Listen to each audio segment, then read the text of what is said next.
car loud. But hey, man.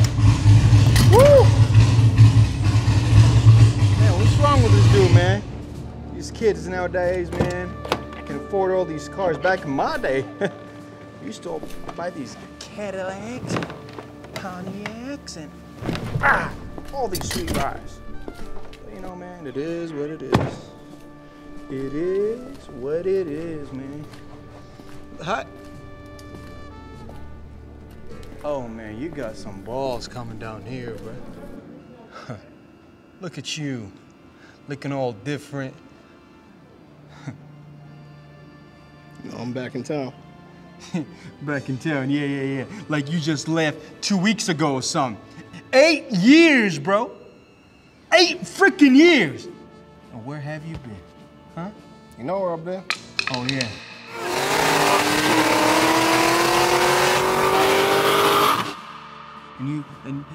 And you left because of what? Huh? Man, you left all of this, and you know what's funny? This all used to be yours. But what? Is. But what? But not anymore, because now it's mine. My name is on the door.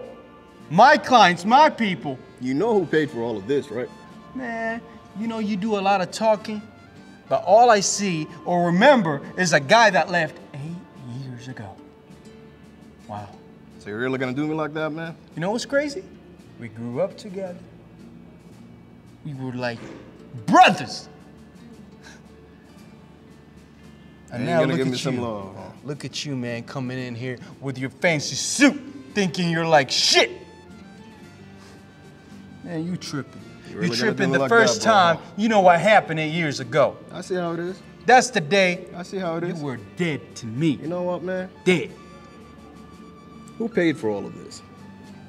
Who paid for all of this? I don't care. I put bread on the table. You know what? Quit playing, man. Give me some love. It's been 8 years, man. You know why you get respect? Because you were someone one day. Still am. I did freaking miss you. You're throwing shit at me, man. Man, you're the same old. You're Dude, the same I old know. grumpy ass dude that I know. Some things never change. Just like the good at old you, man. days, man. Looking all fancy. Looking like a freaking millionaire. I work on these cars, but you own them. You gotta do what you gotta do Crazy, sometimes, bro. right? 8 years, man? Oh, yeah. So what have you been up to? This place? What do you think about the place, man? Well, I love it, man. A lot has changed, Like right? all the cars in here and everything. So what brought you back? Speaking of which, we got a long story to talk about. Hop in. Let's We go, gotta let's go go. somewhere. Man, like the old days, man. Oh, yeah. I love that. Open Hop the door, in, man, open hop the in. door. Open the door. Yoo-hoo! Man, like the old good days, man. Ah. Yeah, buddy. Yeah, buddy. I like that sound, man. I like how it sounds. Where we going? You'll see in a second. I'm gonna see in a second. Man. Got a couple of things that I want to show you in town. Are we going far? Do I have to close the garage? Nah. How you doing, man? What's up, man? Salam alaikum, brother. Alaikum salam. Welcome to Saudi Arabia. Thank you, man. MashaAllah, Back in tabarakallah. business.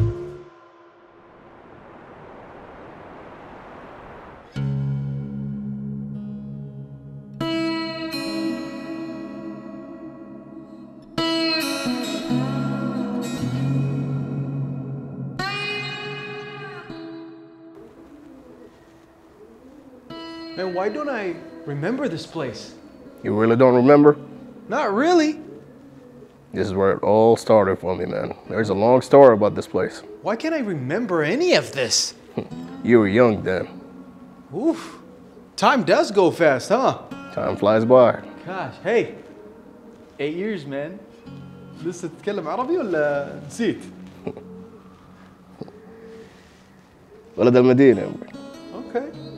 ما ننسى من وين جينا. اوكي. نتكلم عربي. واضح معك قصة. في قصة، بس القصة طويلة شوي. خلينا نجلس نسولف عنها. يلا. Let's go. شخص ترعرع في أفضل بقاع العالم في المدينة المنورة، نعرفه باسم حسن، لكن تغير هذا الاسم إلى الجابو. نسمع عن الجابو في أمريكا أشياء وشائعات وقصص كثير، منها ممكن صحيح ممكن بعدها غير صحيح، ولكن اليوم نحن هنا عشان نعرف حقيقة حسن والجابو. فمين هو حسن؟ حسن مجرد شخص صغير ترعرع في المدينة زي أي طفل، بدأ دراسته هناك، كان له هوايات زي الناس، شخص جدا طبيعي. من الهوايات هذه في ناس منها اللي تحب هوايات كورة مثلا، في ناس تحب تمارس رياضات زي سباحة وأشياء ثانية، ولكن حسن من هو صغير عنده شغف وحب لشيء اسمه سيارات.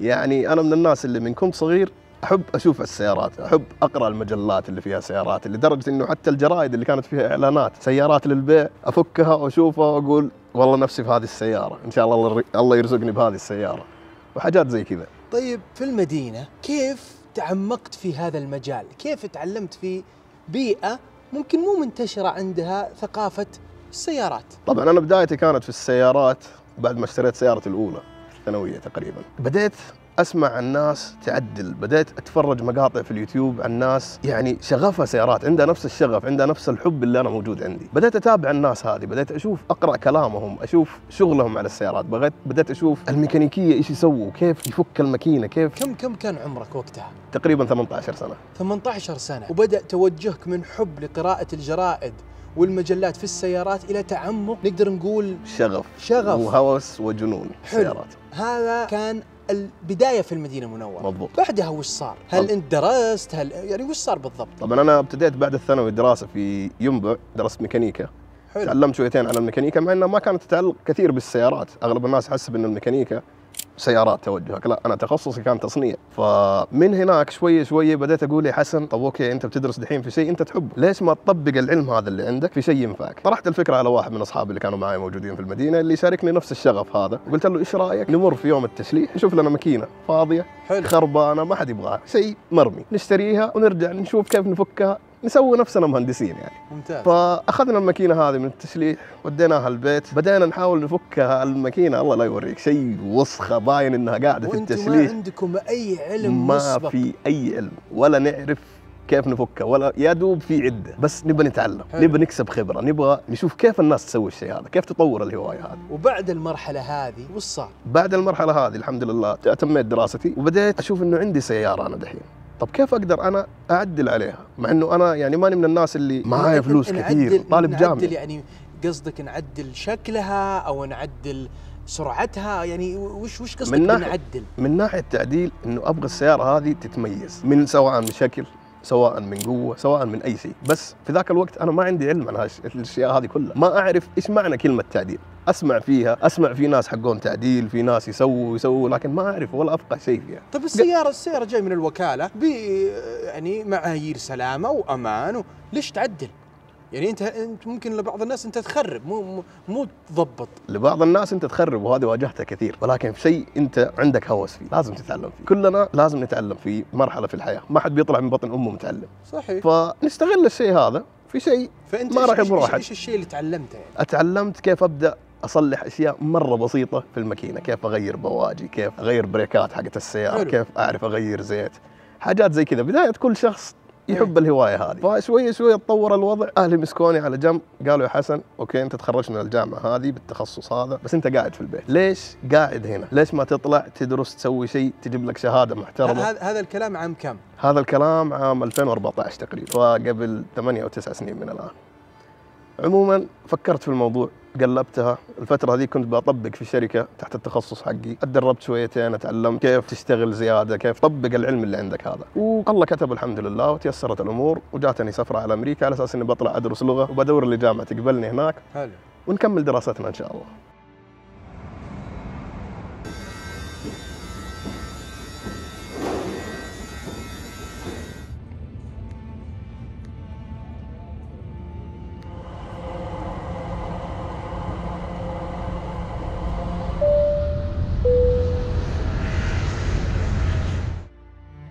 طيب قبل ما تروح أمريكا، يعني أنت توجهك الآن سيارات وتعديل وهذه الثقافة، أنت رحت أمريكا لباب الدراسة.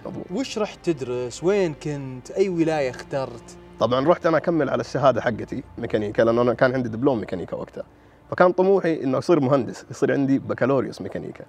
فطلعت ادرس، ولكن تعرف اول شيء يواجهك لازم يكون في مرحله لغه. صحيح. اللغه كشخص سعودي بيكون في عندك صعوبات كثير، يعني الحمد لله الحكومه ما بتقصر بتدرسك وكل شيء، لكن الليفل اللي انت مطلوب منك عشان تدرس في جامعه في امريكا صح لازم يكون لغة. عالي جدا. صحيح. فالحمد لله بدأت دراستي في ويسكونسن. طبعا اول شيء بدأت ادرس اللغه، اتعلم شويتين انجليزي، كان في شويه صعوبات، ولكن انا من الناس اللي ما احتكيت بناس كثير عرب في المنطقه هذيك لسبب واحد، واللي هو انه ايش؟ اذا انا وانت طالعين في مكان نبغى ندرس لغه معينه، لو نتكلم بلغه اهل البلد يكون صح. افضل عشان نتعلم احنا اسرع.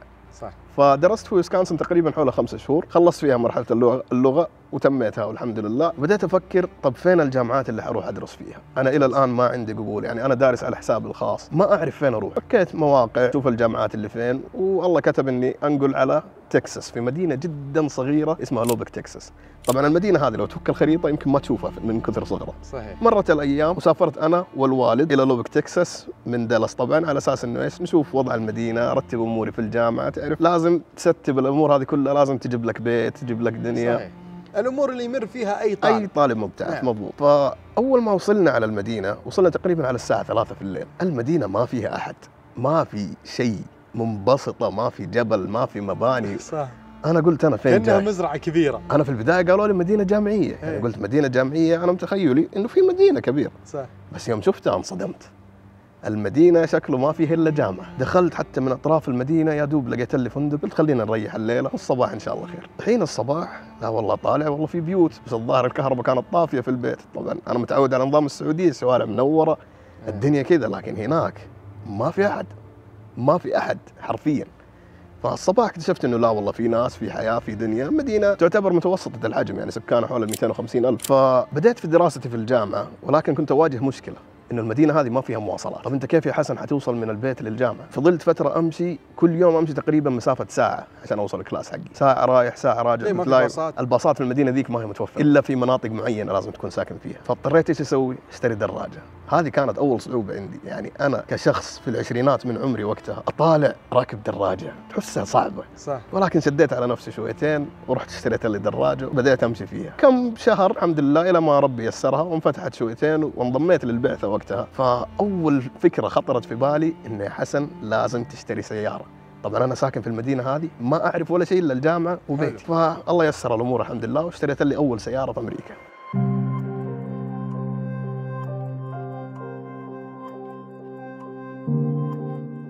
يوم دخلت الجامعة بدأت أشوف السيارات حقت الطلاب، استغربت من الوضع لأنه أغلب السيارات اللي موجودة معدلة. سيارات الطلاب معدلة؟ سيارات الطلاب شلون؟ معدلة، يعني ما بين تعديل ميكانيكا ما بين تعديل شكل، في أشياء أنا ما كنت أتوقع أنه هذه مسموحة أساساً في أمريكا. فبدأت أقرأ عن الكلام هذا، بدأت أطلع في الاشياء هذه، اتعرف على الناس اللي هناك شويه، الى ما عرفت انه لا والله في ورش تعديل، وفي اشياء مسموح فيها، وفي حلبات، وفي دنيا. فجات في بالي فكره انه ليش ما تعدل يا حسن سيارتك وتنبسط زي العالم هذه، دام الشيء مسموح هنا. صحيح. ليه؟ فبدأت اشتغل على السياره حقتي الاولى اللي هي كانت الكورفت 2009. اول تعديل ركبت اكزوز، حاجات خفيفه كذا على السياره. طبعا انت لما رحت هناك اشتريت الكورفت؟ اشتريت الكورفت مضبوط. ما شاء الله، يعني لله. طالب جامعي معاه كورفت، هذه سالفتها سالفه يعني نبي السالفه هذه. انت طيب. كيف طالب في بدايه ال20 معاه كورفت؟ انا اقول لك، يوم جاتني البعثه الحمد لله، انا كنت ادرس في وسط ترم، يوم جات الترم هذاك جات البعثه عليه، رجعت لي الفلوس اللي انا دافعها للترم، وكان حلو. المبلغ يغطي تقريبا نص تكاليف الكورفت. حلو. فقعدت ادور اشوف يمين يسار كيف اقدر انا اشتري السياره اللي هي كانت حلم حياتي منذ الطفوله. نعم. فالحمد لله لقيت شخص ممكن يساعدني في السياره هذه، ودفعت نص المبلغ وبدأت اقصد المبلغ الباقي. ممتاز. الحمد لله الاهل ساعدوني فيها. حلو. تعرف يعني انت في بعثه راتبك على قدك يا دوب يكفي صح. للشغلات اللي عندك، ولكن الحمد لله ربي يسرها واخذت السياره. حلو. وبدأت مشروع تعديل جدا بسيط فيها. حلو. ما بين اكزوز ما بين فلتر، تعرف يعني في الشهر تجمع لك مبلغ بسيط، ترفع مبلغ بسيط عشان تعدل السياره. من شده الهوس اللي انا فيه كنت احيانا احرم نفسي من الاكل، احرم نفسي من اشياء انا اتمناها، احرم نفسي من اني اشتري ملابس عشان ادفع فلوس واعدل سيارتي. للدرجه هذه؟ للدرجه هذه وابعد كمان. فعدلت السياره شويه شويه، بدات اتعرف على ناس عندهم نفس السياره حقتي. ففي امريكا في عندهم جروب كامل كلهم حقون كورفت، يعني انت تمشي في الشارع كل اللي معاه كورفت يشوفك انت معاك كورفت يدق لك تحيه، شيء غريب. أهل. تحس انكم اهل. إيه. فبدأت انبسط، اتعرفت على شباب عندهم كورفت زي ناس معدلين. شويه شويه قالوا لي تعال في كارميت يوم الخميس. ايش هو الكارميت؟ انا حسن ما يعرف ايش هو الكارميت. قالوا لا تجمع سيارات بسيط ما ادري ايش. قلت يلا خلينا نروح نشوف ايش عندهم. دخلنا على الكارميت، انبسطنا، تعرفنا على الناس، نتكلم على فلان، ايش على سيارتك ايش معدله، فين معدلها، شو الورش اللي في المنطقه نفسها. شويه بعد ما انتهى التجمع قالوا اقول لك تعال معانا نطلع على شارع فلاني ندوس. انا هنا قلبي دقني، قلت دوسات كيف يعني يدوس؟ هو ماني فاهم. يبغوا يتسابقوا يعني يتسابقوا في الشوارع في امريكا. فخفت من الوضع، انا قلت يعني انت طالب جاي مبتعث بتطلع معاهم لا يسووا لك مشاكل. قلت لهم لا تدروا انا بطني توجعني برجع البيت. حلو. وانتم روحوا انبسطوا، واذا خلصتوا ارسلوا لي فيديوهات ابى اشوف. احس اللقافه عندي عالي، لسه بعرف ايش اللي صاير. صح. انا قلت يا حبيبي هذول ما حيصحوا الصباح الا مسجونين كلهم. جيت الصباح الا والله راسلين لي فيديوهات قاعدين يدوسوا، وراعي الكورفت اللي كان معايا قاعد يرسل لي المقاطع حقته انه كيف تسابقوا وتجمعوا في المنطقه الفلانيه وطلعوا. فعزمني على تجمع الاسبوع اللي بعده، قال لي تعال والمره هذه لا تقول لنا بطنك توجعك مدري، عارفين اني صرفته. فقالوا لا تعال معانا وشوف الوضع. قلت طب انا اخاف من شرطه مدري ايش، انا ماني امريكي، انا لو تمسكت حترحل حتكلبش على طول، وانا مبتعث. انا جيت لهدف اني أنا جاي لهدف دراسه، ارفع راس اهلي يا دوبي تو مخلص يمكن سنه في الدراسه في امريكا. فقال لا تعال ما عليك، احنا عندنا شرطه معانا. قلت لا يا ابوي هذا يبغى يغدر بي، انتم معاكم شرطه تبغاني اطلع ادوس معاكم؟ كيف يعني؟ قلت لا ماني جاي. قال يا ابن الحلال تعال ولا تسوي شيء، ترى النظام في امريكا اذا انت تتمشى بسيارتك ما بتتسابق ما راح تنسجن، ما راح تدخل حجز، لانه انت بتتمشى ما لك شغل فيها. جاني شعور كذا قلت خليني اروح اشوف، انا حتمشى من بعيد ولو شفت دوريه ولا شيء اقرب مخرج. والله رحت اتفرجت، بالفعل معاهم شخص عسكري ببدلته وبكل شيء، بس انه جايب سياره معدله برضه. بدأوا يدوسوا وانبسطوا وخلصوا. جاني راعي الكورفت هذا نفسه اللي عزمني عليها، قال لي ايش رايك انا ادوس معك؟ قلت شوف ادوس معك بس بشرط واحد. قال لي ايش؟ قلت له العسكري ذا ما يجي معانا، نروح شارع بعيد عن الدنيا بعيد عن الناس ننبسط هناك. قال لي طيب.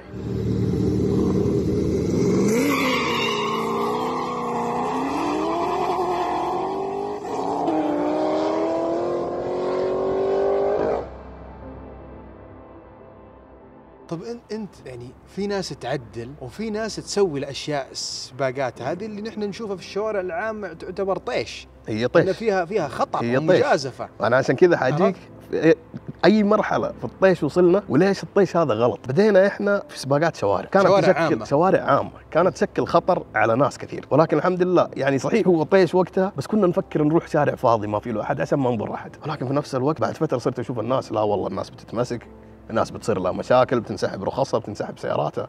بديت افكر في الوضع، طب ايش اسوي؟ هل انا ابيع سيارتي؟ هل انا اكمل؟ دلوني الشباب على حلبه موجوده في لوبك، قالوا روح جرب الحلبه اللي في لوبك قصيره جدا، ما انبسطت فيها، يا دوبك ثاني ثالث انتهت الحلبه. قلت لا الشوارع فيها شويه. بديت اعدل سيارتي شويه بديت انجرف، بديت اعدل سيارتي بنفسي في البيت. اخر الليل تجي حسن مع كشاف قاعد يشتغل في السياره، عدلت وصلت لمرحله قلت انا تعودت على الباور هذا، الناس اللي حولي اقوى مني بكثير، خليني اطلع باور، ايش اسوي؟ طب من وين حتجيب الفلوس؟ من وين حتجيب الفلوس؟ حوش اللي معك كله، امسك يومك، امسك قرشك. هل هو ادمان مثل ما نسمع؟ يعني في بعضهم يوصل لمرحله خطيره جدا لهدف بس انه يقوي سيارته. هو مو ادمان، هو انت تقدر تمسك نفسك، ولكن المشكله ما هو المدمن حيقول هذا الكلام.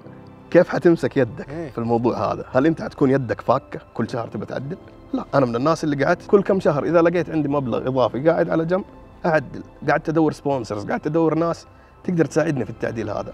لقيت ناس عندهم ورشه هناك في لوبك، برا لوبك تقريبا 20 دقيقه، ورحت في يوم بصور، طبعا انا قلت لك انا كنت مصور اول، ابى اصور قاعدين شغالين على ديفرنس حق سياره، وقعدت اتكلم مع الميكانيكي اللي طلع الميكانيكي هو راعي الورشه نفسه. اوكي. وبقول له انتم كيف بتعدلوا السيارات هذه؟ كيف ما ادري ايش؟ قال لي انت ايش سيارتك؟ طالع فيه اداني نظره حقاره، يعني شخص طالب ثانوي ايش حيكون معه؟ كوريلا كامري، او طالب جامعه عفوا ايش حيكون معه؟ كوريلا كامري. قلت والله انا معاي كورفت 2009 ومعدله شويتين. قال لي مين عدل لك هي؟ اغلب الورش اللي هنا حمير طار فيا، الادمي طار فيا اكلني بقشوره. قلت انا معدلها بنفسي. قام طالع فيه قال يا ليل هذا معدلها بنفسه اكيد، جايب العيد في السياره ومخربه ودحين، بس تدري دامه سعودي شكلي بلزخه عنده فلوس. قال لي جيب السياره ونشوف. قلت طيب ابشر. جبت السياره عنده، بدا يشوف الشغل، لا والله الشغل مرتب، قال متاكد انت مسوي الشغل هذا بنفسك؟ قلت له ايوه. قال لي انت من فين تعلمت؟ قلت له حبيبي ام يوتيوب سيرتيفايد انجينير، انا اتعلم من يوتيوب واطبق بالسياره بس. قام قال لي تدري اجل تعال بعد كم يوم خلينا نشتغل سوا، ابغى اشوف شغلك. يبي يتاكد هل انا اللي شغال في السياره ولا قاعد اسلك عليه من الصباح. بس ما شاء الله حسن، يعني كان عندك الجرأة انك تدخل في المجتمع. يعني كثير من الناس لما يروحون لبلد او دولة جديدة تلاقي عنده مثلا خوف من انه المجتمع يفهمه غلط، اللغة عنده ما هي بذاك الزود. من وين جاتك الجرأة هذه؟ الجرأة هذه جاتني ايام كنت في مرحلة اللغة. اول ما جيت امريكا انا كنت متخوف اتكلم مع الناس، متخوف. تعرف يوم تتكلم انجليزي وانجليزيتك مكسره تحسب الناس حيطقطقوا عليك، حيضحكوا عليك، مدري ايش. طلع الشعب الامريكي مو كذا تماما، بالعكس يحاول يفهمك، يقعد معاك، اذا شافك مره حست يعدل لك، يعني يقول لك طيب يمين يسار، يعطيك مخارج عليها. الين ما اكتسبت جرأة في الوضع هذا. ولا قاطع كلامك، نرجع لسالفة الورشة. لما قال لك ارجع لي وتعال شوف شغلك، شاف شغل الرجال انبسط من الشغل اللي انا فيه، قال لي ايش رايك تشتغل معايا؟ قلت له انا ما اقدر اشتغل. قال ما عليك، اشتغل معي شغلات خفيفه بعطيك انا فلوس على جنب. قلت حلو، الفلوس هذا اللي بديني هي ايش بسوي فيها؟ قلت له اسمع انا عندي لك فكره احسن، لا تديني فلوس، عدل لي سياره. انا اشتغل معك بس عدل لي سيارتي، انا ما باخذ منك ريال واحد. بس عدل لي السياره وخلينا ننبسط ونتسابق فيها ونسوي اللي نبغاه يعني. وش كان اسمه هذا؟ جيك. انت وجيك. الشخص هذا برضه كمان غريب، يتكلم الماني، يتكلم اسباني، يتكلم انجليزي. حلو. في النهايه اكتشفت انه في ديانه اسمها مينونايت، ما عمري سمعت فيها، ولكن ناس متشددين، ناس في امريكا الحريم عندهم يلبسوا طويل. شيء غريب، ولكن الادمي تحسه كذا قريب من نفسك، الادمي محترم مره، يساعد كثير، يعلمك اشياء كثير، في اشياء كثير انا كنت اجهلها، يعني ما في احد متعلم فساعدني في اشياء كثير، علمني اشياء كثير، وعدل لي سيارتي، وصار اسم الورشه على سيارتي في القزاز الامامي، اسم الورشه موجود. من الولاء اللي بيني وبينه. طبعا انا يوم جيت الورشه، ورشتهم توها فاتحه، ما كان في عندهم الا سيارتين. بديت اشتغل معاهم كفكر تسويق كمدري ايش، ما شاء الله الورشه انزحمت. صار في ناس، صار يجوا الناس عنده في الورشه يقولوا انا بس على سيارتي التعديل نفس اللي على سياره حسن. صار يقول لهم ايه ما عندنا ستيجات، ايش تبغوا اسوي لكم ستيج حق حسن؟ وكنت اقول له انا لسه عندي سياسه الدفن حقت السعوديه، اقول له لا تقول لاحد ايش على سيارتي. قال طيب، ونعدل يمين يسار يمين يسار، ونطلع نتسابق مع الناس وننبسط.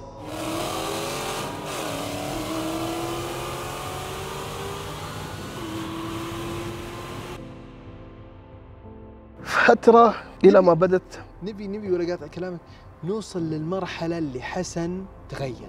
حسن وصل من طالب مبتعث إلى شخص معروف في تكساس. بكل صراحة وش صار؟ كيف وصلت لهذه النقطة؟ أنا أديك إيش اللي صار. أول شيء الحمد لله حسن ما تغير. حسن لو تعرف من هو صغير زي ما هو نفس إلى الآن نفس الآدمي، ولكن في شائعات حول الموضوع هذا بتقول لك إنه الآدمي ذا تغير، الآدمي ذا شاف نفسه، الآدمي صار مشهور. إيش صار عنده؟ أنا ما أقول لك أنا مشهور ولا أقول لك الكلام الفاضي هذا كله. أنا مجرد شخص عادي، عندي هواية نميتها شويتين، أتعرفت على ناس فيها مرة كثير، وصارت الناس تتكلم أنت تسابقت مع فلان، فلان سيارته قوية، ففلان يروح يكلم فلان وفلان يروح يكلم فلان. شفت الشغلة زي كذا، فتحت لي حساب سناب شات، بديت أضيف الناس فيه. ضفت ناس من السعودية، ناس من هنا، هواة تعديل. الناس اللي في السعودية بدأت تستغرب، يا أخي هذا ليش مستوى سيارته كذا قوي؟ هذا أكيد كذاب دافن عليه. يا عيال ما عندي شيء، يعني سيارة طبيعية.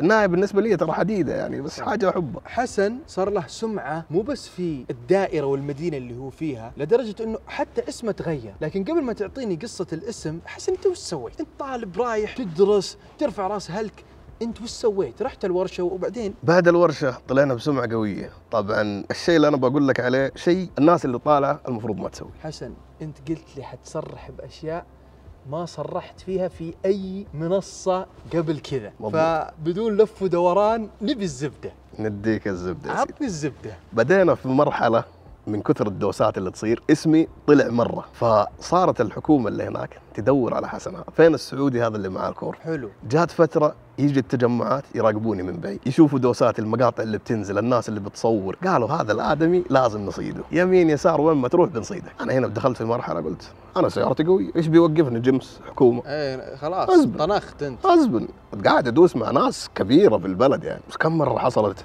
مشاكل، مطاردات، دوريات، ونشرد، فأخذت الوضع حلا. كنت تخاف يا أخي سبحان الله، لا ضخ في جسمك الأدرينالين وأنت في السيارة، لا توقف، لا تسألني كيف، لا توقف. بالله هذا ترى ما هو شيء أنا مبسوط عليه ترى. كم مرة هربت؟ والله كثير. يعني كم؟ والله كثير. ولا قد مسكت؟ الحمد لله ما عمري تكلبشت في امريكا، بس الله يستر لا نتكلبش. شكله دعاء الوالدة ما شاء الله. دعاوي الوالدة حبيبي كل يوم الحمد لله، واتساب وبعد الصلاة. هل يعني سويت انت اي مقابلات هناك مع قنوات معروفة، مع صفحات مهتمة بالسيارات؟ مضبوط، اتصورنا اكثر من مرة في قنوات حقت سباقات، بس كانوا يغطوا الوجه، يغطوا اشياء معينة عشان ما تعرف من هو الشخص هذا. حلو. ولا يذكروا اسمه ولا يذكروا اي شيء عنه، يا دوب يصور السيارة، ممكن يصوروك انت تتكلم عن سيارتك وكذا عشان لا تصير عندك مشاكل اكثر مع الحكومة. بس فين حتروح؟ انت في مدينة قد كذا، اكيد حيعرفوا انت مين. في يوم من الايام دخلت على تجمع، داخل بالكورفت واقف مع الناس، فجأة 5 دوريات تحوط سيارتي. طبعا انا واقف سيارتي قدامي ما حقدر اشرب، بغيت اركب مع واحد من الشباب واسيب السيارة وامشي، لكن جاء قال مين راعي الكورفت؟ الا اشوف واحد من ورا يأشر علي. رحنا فيها على السجن. جاني قال لي تعال، قلت ايش في؟ خير ان شاء الله. قال لي اسمع، ترى احنا عارفين انك تدوس ومقاطع دوساتك بتوصلنا. حلو. وترى انت حتودي نفسك في طريق ما راح تطلع منه، سببت لنا سمعه سيئه انه احنا كشرطه في المدينه هذه ما احنا شغالين مضبوط. السمعه السيئه هذه انا قلت لك حصرح على اشياء بسبب اني دست مع دوريه. كيف؟ دست مع دوريه. يعني انت هربت من دوريه ولا؟ لا مو هربت من دوريه، دست مع دوريه. يعني في واحد راعي دوريه، في واحد راعي دوريه كان يبغى يدوس معايا، صف جنبي دق بواري، دست معاه، الدوسه كانت الى 300 بلس في الكورفت، فانا من غبائي نزلت فيديو على الدوسه هذه على السناب يومها. فالناس اللي كانوا موجودين هناك، انا ما ادري هو بحث تحري، هو واحد من الناس اللي حولي اللي كرهني، شال الفيديو هذا وداه على الشرف ديبارتمنت هناك، ويلا يا حبيبي ثاني يوم حسن محضر. ايش في ما ايش في، العسكري راح فيها، كان حينفصل من شغله، صارت له مشاكل كثير. خلك من العسكري حسن، وش صار فيه؟ انا يا حبيبي دخلت قلت سلم داخلين خلاص، يا كلبشه يا على السعوديه. ما فيها واحد اثنين. ولكن وقتها العسكري كان في قلبه طيبه شوي، قال لا والله هو كان ماشي في حاله وانا اللي دقيت بواري جنبه ابغى ادوس معه. قالوا يا حبيبي في فيديو الداش كامل اللي من الدوريه نفسه، وفي الفيديو اللي هو مصور. حلو. هذه ما فيها واحد اثنين. والله كلمهم يمين يسار وواسطات، ترى واسطات في امريكا تمشي الى الان. بالقوه خرجوني منها، وقلت لهم حبيبي انا ما عاد بدوس في لوبك، خلاص بروح حلبه بس فكوني شركم. حلو. وبالفعل من وقتها ما دست في لوبك تمام. هم يعني مشوك، رحت البيت؟ مشوني، رحت البيت، دعاوي الوالده من جديد الله يعطيها العافيه. ما انمسكت، طلعت من البيت قالوا لي اسمع سيارتك هذه لو نشوفها تدوس في نطاق لوبك ترى حتنسحب. في المدينه اللي انت فيها؟ في المدينه كامله دي حتنسحب. فانا هنا سويت ذكي، قلت اذا صورت مقطع اكتب فوق مكسيكو، انه في المكسيك، لانه الشرطه هناك شغاله على نظام. توب. تبنا والحمد لله. أحس حسن اللي يشوف انه انسان بريء، لكن ما اتوقع من هذا الشخص يسوي هذه الاشياء صراحه. مرحله طيش يعني نادمين عليها، ولكن الحمد لله اننا تعديناها. تعلمنا انه في اماكن مخصصه للرياضه هذه، الرياضه هذه غلط انك تسويها في الاماكن هذيك. بس يعني فتره وعدت. تدري حسن انه الان في 2023 في الوقت اللي نصور في هذا المقطع في لجان خاصه في تكساس خاصه لمراقبه السباقات الغير قانونيه، وان في عملاء اندر كفر يسابقون ما بين الشباب. ابشرك اللجان هذه كان عندهم 3 موستنجات في لوبك حقت حكومه. عندك علم فيها؟ عندي علم فيها. لا احنا وصلنا لمرحله ترى حتى الهليكوبترات نراقبها قبل ما نطلع نتسابق. عندنا ابلكيشنات. وصلت لمرحله زي اللي نشوف الافلام فاست اند فيوريوس في الحياه الطبيعيه. اللجان هذه بعد ما صارت لي المشكله هذه مع الدوريه، جاء تواصل معايا الضابط حقهم قال لي يا حسن جننتم، لا انت راضي توقف، واحنا نعرف انه انت اللي بتتسابق، لكن ما عندنا اثبات مين اللي بيسوق السياره، لانه وجهك مو طالع في الصور. لانه هناك لازم كل شيء لازم موثق، اللوكيشن، السرعه كم، الشارع فين، ووجه اللي بيسوق. حلو. فدائما تلاقي عندي شيء ناقص، فبفتك من الشغله هذه، واحاول انه اللي بيصور من سيارتي يصور الجهه الثانيه. فجاني قال لي اسمع، انا ما ابغاك انت تدبس على الناس اللي حولك، ما ابغاك انت تقول مين اللي تسابق ومين اللي يسوي كذا، لكن ابغاك في شغله صغيره. ابشر امرني. قال لي شوف بنسوي تدريب احنا للجنه هذه اللي بيمسكوا يعني المتسابقين. هو يبيك تشتغل معهم؟ يبغاني اشتغل معهم. انا قلت له انا ما اقدر اشتغل في امريكا. جحدت السالفه. قال لا شوف ما راح تشتغل معنا بفلوس ومدري ايش والكلام هذا كله، لكن اللي نبغاك تسويه انك انت تساعدنا في التدريب حق العسكر اللي بيمسكوا الناس اللي بيتسابقوا هذول. طب يعني ما في كفاءة في أمريكا تسوي هذا الشيء، ليش حسن؟ أمريكا فيها كفاءة، ولكن على كلام العسكري نفسه بيقول إحنا ما لقينا أحد في المنطقة طايش للدرجة هذه، بايعها. ما لقينا احد بايعها. طب انت كيف كنت توافق ما بين هذا الشيء والدراسه؟ والله يا سيدي وقت الدراسه دراسه، ولكن للاسف انه الرياضه هذه ترى اخذت من وقتي وطولت علي في الدراسه. فاخر فتراتي وقفت سيارتي تماما عشان اركز في دراستي، وقفت اليوتيوب، وقفت اغلب السوشيال ميديا، وقفت الدنيا هذه، لان انا عرفت انه انا كنت على غلط، فاضطريت اني اوقف الاشياء هذه كلها، ابعدها عن حياتي عشان اركز في دراستي واخلص دراستي وارجع في المكان اللي احنا فيه دحين. كم سنه حسن؟ 8 سنين في امريكا. 8 سنين. مضبوط. في ال8 سنين هذه ايش الاشياء اللي نقدر نقول ندمت عليها في عالم السيارات؟ الامانه رياضة السيارات أنا أحياناً أشبهها بتعاطي الممنوعات. ليش؟ ليش؟ لأن كل اللي معاه كل اللي بتحوشه بنصرف. يعني أنا لو أرجع طالع في المبالغ اللي انصرفت في السيارة، في التعديل، في السفر عشان ندوس هنا وهنا، ترى مبالغ خيالية. كم داني مشتري أراضي ومكون نفسي هنا في البلد. للدرجة هذه؟ للدرجة هذه. يعني بدون ما تعطيني رقم معين، الكورفت كم كلف؟ رقم كذا فوق ال100,000؟ مشترى السيارة بفوق ال100,000. التعديل؟ لا فوق بكثير. فوق ال500,000؟ لا أقل من 500. بس يعني اقل من ال 500. ليش؟ لانه كان عندي ناس يساعدوني في التعديل ويدعموني. ففلوس الكور في التعديله مو كله طلع من جيبي، في اشياء كثير من اشتريت قطع مستخدمه، اشتريت مدري ايش، يعني مشيت اموري فيها، لان انا ما كنت الشخص المقتدر زي الناس اللي انا بتسابق معاهم اللي ملايين مفلته في كل مكان. شكلك طحت انت على مدينه كل الناس اللي فيها مدينه صغيره كل الناس تعرف بعض. هل لانه المدينة هذه ما فيها شيء كل الناس اللي فيها حبوا رياضة السيارات ولا هي معروفة بالسيارات ولا؟ المدينة ما هي معروفة مرة بالسيارات، ولكن تكساس عامة أنا اكتشفت بعدين إنه تكساس هي منبع السيارات، منبع التعديل، منبع الدنيا كلها في أمريكا. يعني عندهم إيفنت اسمه تكساس 2K مثلا، هذا أكبر إيفنت سيارات موجود في أمريكا. في العالم؟ في العالم كله. تدري يا حسن إنه أنا تعرفت عليك من المقاطع هذه؟ أنا كنت أحسبك شخص أمريكي عنده كورفة حمراء، وانصدمت لما جاتني معلومة إنه قالوا لا هذا مبتعث سعودي. مضبوط. فقلت اسمه مو حسن. اللي صار سمعة السيارة طلعت زي ما قلت لك، صارت الناس اللي في تكساس أغلبها تعرف السيارة هذه، لدرجة إني أروح مدن ثانية أبغى أدوس يقول لك لا الكورفة الأحمر حق القابو لا ما نبي ندوس. في شخص كان يحاول يوصل لي دائما مكسيكي ما هو أمريكي، معاه هلكات حمراء. الشخص هذا جاء فين حسن فين حسن، جاني في تجمع سيارات، سحبني على جنب قال لي اسمع إحنا بنراقبك لنا فترة، شفنا سواقتك ومدري إيش ونبغاك تشتغل تساعدنا في شغلة. قلت خير إيش تبغى يعني أنت مين؟ عرفنا عن نفسك. الآدمي ما أعطاني اسم ولا أعطاني نيك نيم، قال تعرف بعدين. قلت حلو. قلت ايش الشغله؟ قال لي بعطيك شنطه، تاخذ الشنطه من هنا لاريزونا، انت اساسا ما توقف لشرطه، فلا توقف مره واحده.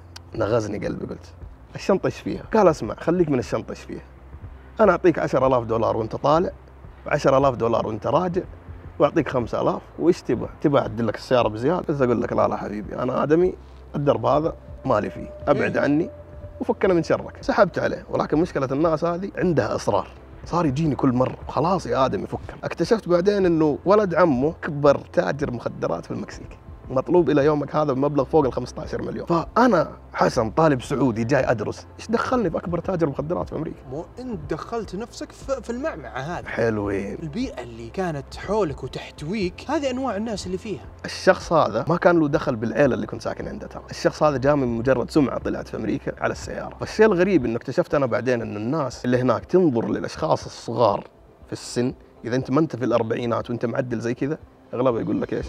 فلوس مخدرات. الحمد لله الله بعدنا على الاشياء هذه كلها ولله الحمد، يعني بعيدين عنا كل البعد. حسن انت وش درست؟ كملت ميكانيكا ولا؟ انا درست 2 ميكانيكا بعدين حولت تخصصي، سبب قعدة ال8 سنين اني درست كم سنه على التخصص اللي كنت ابغاه، بعدين صارت لي مشكله في الجامعه وغيرت التخصص حقي الى جيوفيزكس، تنقيب عن نفس. جيوفيزكس مضبوط. من ميكانيكا لتنقيب ابار نفطيه. تنقيب ابار نفطيه، برضو في حديد وفي مكاين شغالين مكان ما تبغى. حلو. ايه. طيب يعني 8 سنوات في امريكا كمبتعث، سمعت انك اشتغلت في اشياء كثير. مضبوط. بعيد عن المخدرات. كيف بس وانا مطلع منك معلومات؟ شايف. ها؟ شايف. كيف بحثنا عنك زين. مضبوط. ايش اشتغلت؟ والله يا سيدي شوف، في ناس ما تقول لك المعاناه اللي يعيشها المبتعث احيانا. انا يوم اشتغلت بعد ما توقفت البعثه علي. طبعا اول 5 سنين كان عندي بعثه، اخر 3 سنين ما في شيء. يعني لما كان عندك بعثه امورك تمام؟ اموري تمام الحمد لله. الحمد لله. جايك مبلغ حلو من الحكومه، دراستك ما قصرت الحكومه الله يعطيهم العافيه. الحمد لله، شيء يتمنوه ناس من حول العالم. شوف والله العظيم ان الناس ما تحس بالنعمه هذه، ان الحكومه قديش تدفع لك، ولا انا نفسي ما كنت اعرف صح قد ايش بيندفع عليك لما توقفت بعثتي. اذا المواطن الامريكي نفسه يدفع مواطن عشان امريكي يدرس، مضبوط. ويجيك طالب ما شاء الله تبارك الله من السعوديه يروح هناك محمول مكفول اكل شارب نايم دارس عشان يرجع للوطن هذا ويرفع راس هلا والحكومه اللي كانت سند له. مضبوط. حسن صار يشتغل بعد ما انقطعت البعثه. ليش انقطعت البعثه؟ انقطعت البعثه بسبب اني قعدت اكثر من 5 سنين. حلو. انا ضيعت 2 قاعد ادرس تخصص انا ما راح اكمل فيه، فتوقفت البعثه بانتهاء المده هذه اللي هي 5 سنين. بعدها بدأت ادور عن طرق كيف اطلع فلوس. طب انا كيف الاقي فلوس ليومي؟ اهلي الحمد لله ما يقصروا، اوكي بيساعدوني بفلوس الجامعه، ترى تكاليف الجامعه انت تتكلم عن $16,000 كل سمستر، فما هو الشيء اللي تقدر تقول الو ابوي وامي ادوني فلوس. الحياه ما تمشي زي كذا، ما تمشي الحياه زي كذا. فبدأت اشتغل شغلات بسيطة، اشتغلت في مطعم، اشتغلت كل شيء في المطعم هذا ما بين كاشير، اشتغلت الله يكرمك نظفت أراضي حمامات، طبخت في المطعم، وصلت لمرحلة حتى صاحب المطعم يقول هذا راعي المطعم. الناس تيجي الآدمي مأمني لدرجة اليومك هذا مفاتيح المطعم معاي ترى موجودة، فكل شيء في المطعم عندي، أجي أفتح من الصباح أفتح الظهر أفتح العصر حسب دوامي. طبعا كنت أشتغل أنا تخيل أداوم من 9 الصباح إلى 5 العصر، من 5 العصر أطلع أروح المطعم الساعة 7 وأقعد في الدوام إلى 2 في الليل، يا دوب عندي 3-4 ساعات أنام فيها. هذا كله عشان أكسب شوية فلوس أقدر أعيش فيها، أقدر أدفع شوية للجامعة، أقدر أمشي نفسي فيها. وعشان السيارة ما قدرنا نعدلها الفترة ديك يا سيدي، ما قدرنا. حلو. ولكن عشان قلت عشان السيارة.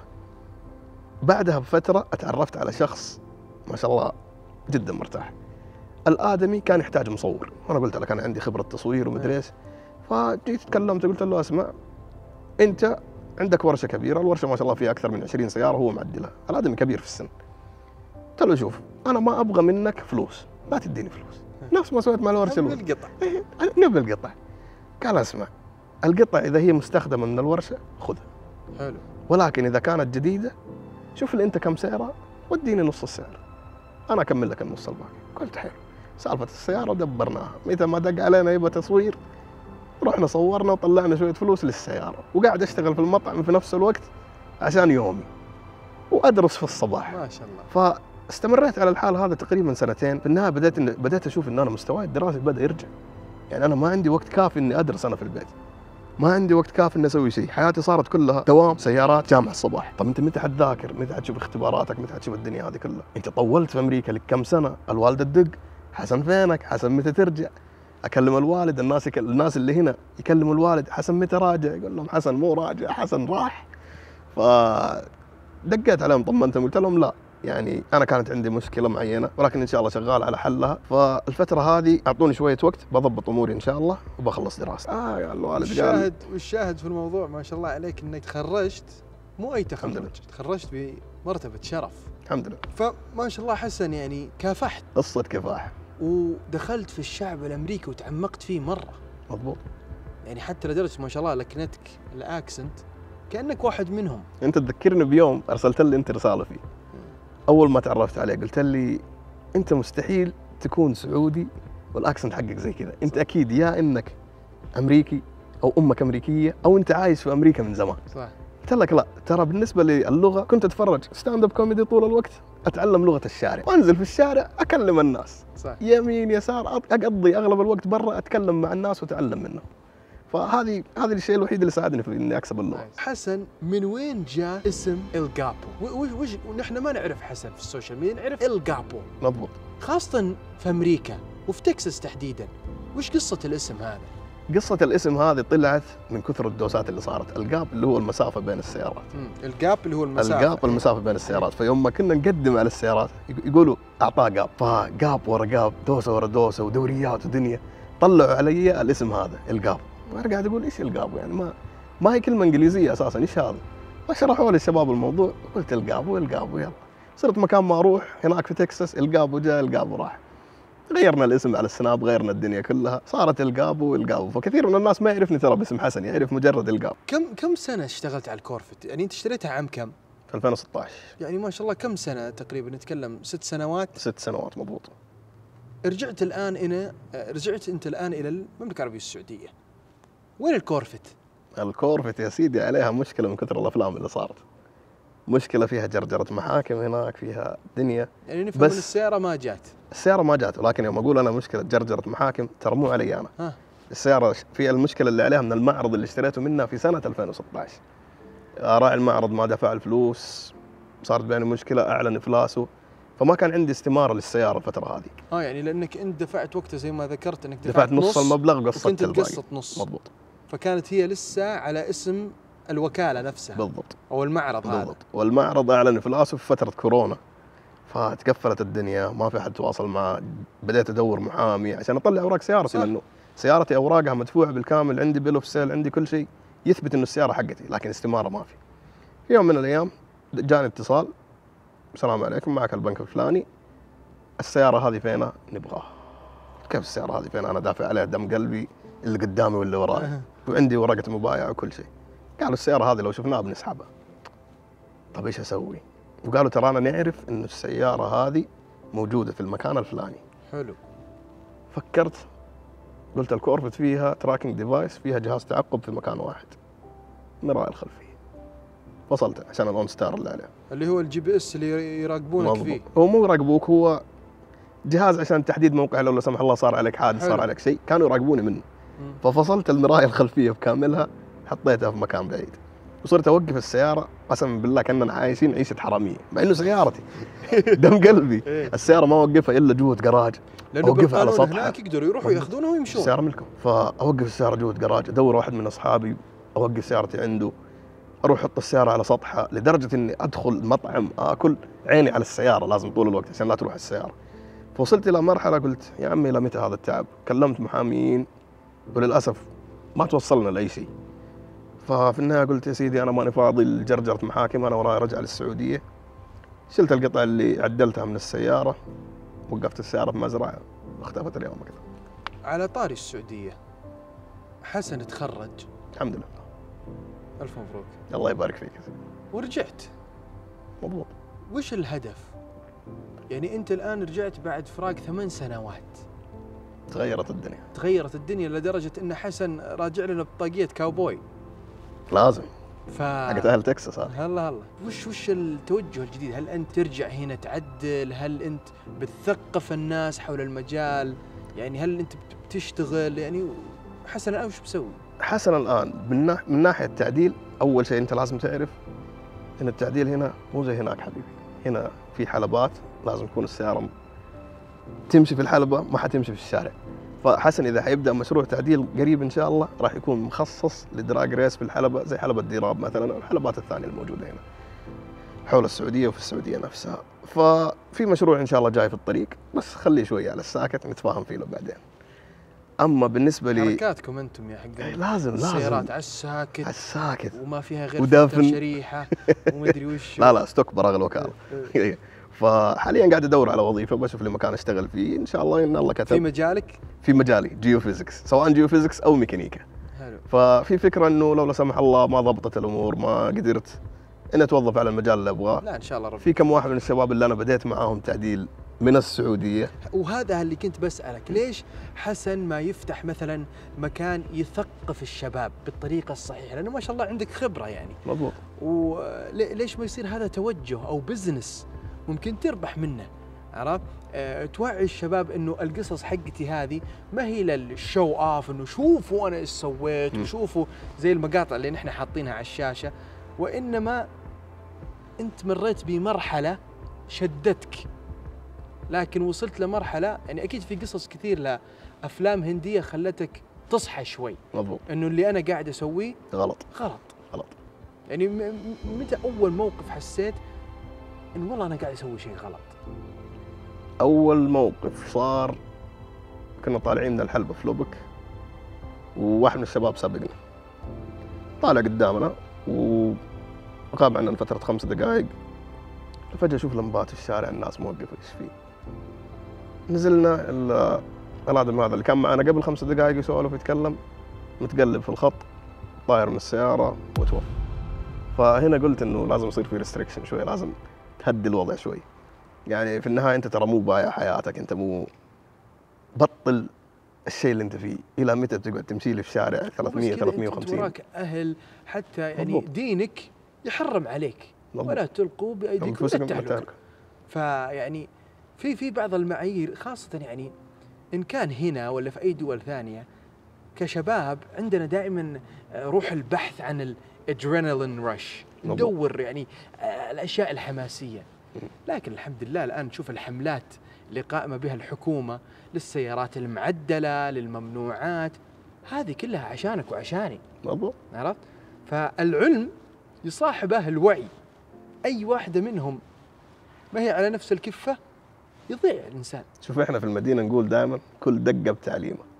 اذا انت ادمي ما دقدقت في الحياه مضبوط ما راح تتعلم. انا اوكي كنت ادوس كنت مدري ايش، بس هل دحين انت حسن اللي بتشوفه قدامك هو نفس الحسن ذاك اللي افلم في الدنيا في امريكا؟ لا. طب كيف ممكن توجه شخص تشوف فيه حماس انه يقلدك انت بالمقاطع والاشياء اللي شافها الحسن قبل؟ لا تقلد. ليش؟ كيف انت ممكن توعيه الرياضه هذه غلط انها تصير في الشارع. عندك حلبات فيها سيفتي، فيها ناس حولك، فيه مكان مخصص للرياضه هذه، زي ما ومدعومه ترى من الحكومه، زي ما في رياضات كوره مدري ايش في لها اماكن مخصصه. طبعا كوره مدري ما حتاثر مره، بس ما حتروح تلعب الكوره في نص الشارع، هذه تهلكه. نفس الشيء السيارات ما راح تدوس في نص الشارع، روح دوس في الحلبه، عدل سيارتك، شيلها على الحلبه، روح انبسط هناك. مو بس كذا، شوف كل رياضه ولها تكاليفها. لا مضبوط. فانت لما تصرف على موترك هذه المبالغ، حاب انك كمان تكون انت في معيار في امن وسلامه. يعني انت لما تروح الحلبه لا سمح الله صار شيء، في طفايات، في اسعافات، في دنيا، في اسعافات، دفاع مدني، في كل رياضه ولها مخاطرها. مضبوط. لكن انك تكون سبب في انك تخاطر بنفسك وتاذي الناس اللي حولك، كذا انت اصبحت انسان اناني وما فكرت الا بنفسك. مضبوط.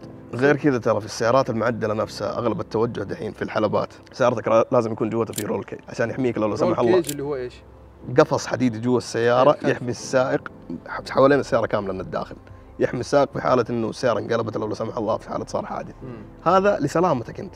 حتى الخوذه، ناس كثير اشوفهم ما يطبقوا الاشياء هذه، ترى كذا غلط. تدري ليش؟ لانه بعضنا يجي من بيئه ناخذها من ناحيه هياط. حبيبي وش اللي حبيبي حياتك هذه ما فيها هياط. خوذه ورول كيج خلفي واسوي لي لا لا لا لا حبيبي، انا انزل حياتك. بالموتر. انت ادمي انت ادمي عندك ناس، عندك احباب، حياتك عيشها زي ما هي، لا تروح لو لا سمح الله يصير لك حادث تندم وتقول يا ريت. هذا يعني احنا مرحله وعدينا فيها الحمد لله، طلعنا سليمين، طلعنا معافين.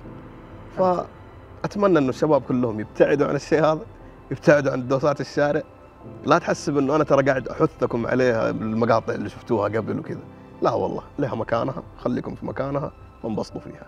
بالعكس انا من الناس اللي انبسط يوم اشوف الشباب في حلبة مجتمعين قاعدين يدوسوا، لكن ابعد عن الشارع. سؤالين تفضل. اخيرين. ايش ردة فعل الاهل لما عرفوا انك تمارس هذه الرياضة؟ اول شيء الاهل ما كانوا يدروا اني اشتريت كورفت اصلا. حلو. الى بعد فتره جو عند امريكا، شاف الوضع، ابوي اول شيء قالوا بيع السياره هذه سياره سباق. قلت لا يا ابوي هذه عليها ماكينه جيمس 62 نفس الجيمس الدنالي ما هي قويه، بس سيارتي صغيره. سيارتي صغيره، ما قلت فرق حجم فرق وزن.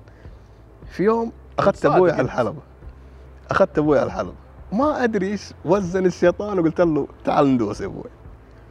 طلعت مع ابوي ودست، والله ما انتهت الدوسه. طلعت مع ابوك ودست؟ طلعت مع ابوي ودست في الحلبة. ما وقفت اخر الشارع الا قال اعرض السياره للبيع يا ولدي. فما طلت شويتين الى ما رجع من امريكا وكملت على ما انا عليه زي ما كلنا. ولكن اهلي لليوم كارهين الشيء هذا. ليش؟ الله يحفظك. كرههم هذا بسبب انهم يخافوا عليك. صادق. بالضبط، لان فيها خطوره كبيره ترى. الله يحفظنا جميعا يا رب. السؤال الثاني ماني بناسي، مشروع حسن الجديد، وهذا اللي بختم فيه حلقتنا هذه. هل حيكون مشروع غاز ولا لا؟ الغاز حيلة الضعيف، ولكن الضعيف صار قوي في امريكا. انا اقول المشروع الجاي كورفت ان شاء الله. اول شيء باذن الله. الشيء الثاني ما راح يكون غاز، راح يكون شاحن ان شاء الله. يعني هذا تصريح. هذا تصريح ان حسن بيترك الغاز اللي انعرف فيه مضبوط. طول السنين. شوف هو مو حيترك، انت هو قلت الغاز لي- حيكون موجود، ها حيكون موجود مع بس الشاحن. على جنب خشاشي. بدينا في هذا. لا اذا انت عندك سياره عليها تيربو كبير تحتاج غاز 50 عشان تفك اللاق 50 بس. 50 بس وانت في الرحله. الله يعطيك العافيه. الله يعافيك يا سيدي. ما قصرت. شيء اخير حاب توجهه للناس. كلمة ابعدوا عن أخيرة. دوسات الشوارع، الله يرحم والديكم. بس دوسوا في الحلب، دوسوا في الحلب. اللي بيطلع امريكا، اذا انت بتطلع امريكا اطلع للدراسه، لا تطلع عشان تقول لي والله بروح ادوس بروح افل. انت طالع لهدف، روح خلص ولا تبهدل الناس وتبهدل نفسك. ولا روح أدرس تدخل في نفسك حياتك. في مشاكل ممكن انت سلمت. دعاء غيرك ما الوالده، يسلم. دعاء الوالده الحمد لله غيرك ما ما يسلم. يسلم. مضبوط. فهذه كانت قصة حسن الملقب ب إل جابو. إذا تشوف نفسك أو تعرف أحد عنده قصة ملهمة مختلفة، لا تبخلوا علينا وتواصلوا معنا على الإيميل الموجود في الشاشة. وكالعادة يا جماعة الخير، لا تنسوا لايك شير وسبسكرايب. Like always, peace, respect and love. Proud but never satisfied. فيك يا سيدي. شكرا. يا رب.